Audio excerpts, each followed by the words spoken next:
Now let us move on to the next question. This question is from 2017. Which of the following are not necessarily the consequences of proclamation of the president rule in the state? Dissolution of the state legislative assembly, removal of the council of ministers in the state, dissolution of the local bodies. Which of the following statements are correct?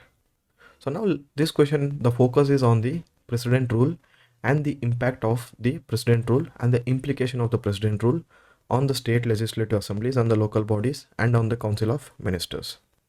So if you look at the provisions of the constitution, the president rule will come under the article 356. Now what does article 355 say? It is the duty of the center to protect every state against external aggression and internal disturbance and all that. So that is the national emergency. Article 356 talks about the president's rule. The president to proclaim, if satisfied with or without the governor's report, that the state government cannot be carried on in accordance with the provisions of the constitution. So under article 356, we have the provision of president's rule.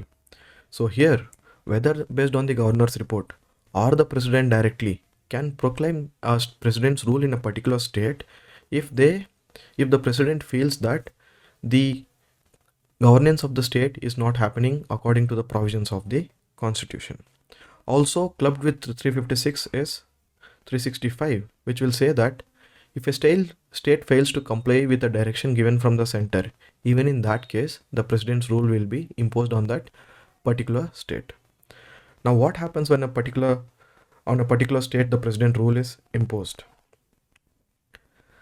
The president dismisses the council of ministers headed by the chief minister, and the legislative power will be taken over, and the parliament makes law for it for the particular state, and the president will appoint some executive authority to discharge his functions.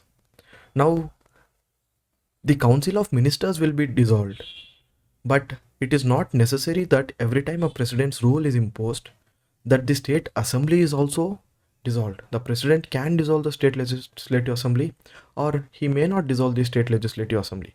So the legislative assembly can in fact stay intact, but the council of ministers will be gone.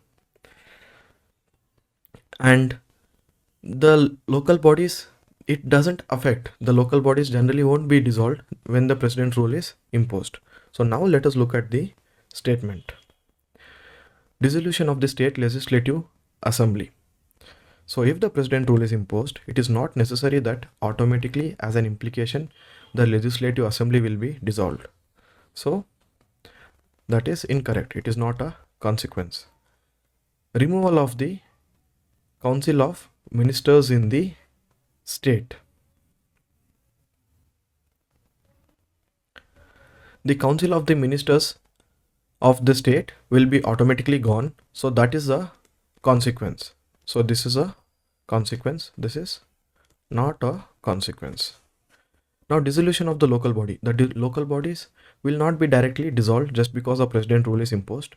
So this is also not a consequence. So the question is asking us, which of the following are not necessarily the consequences? So option A is not a necessary consequence. Option 3 is not a necessary consequence. So the options which match are 1 and 3 B for this particular question, because only the council of ministers will be automatically dissolved once the president rule is imposed.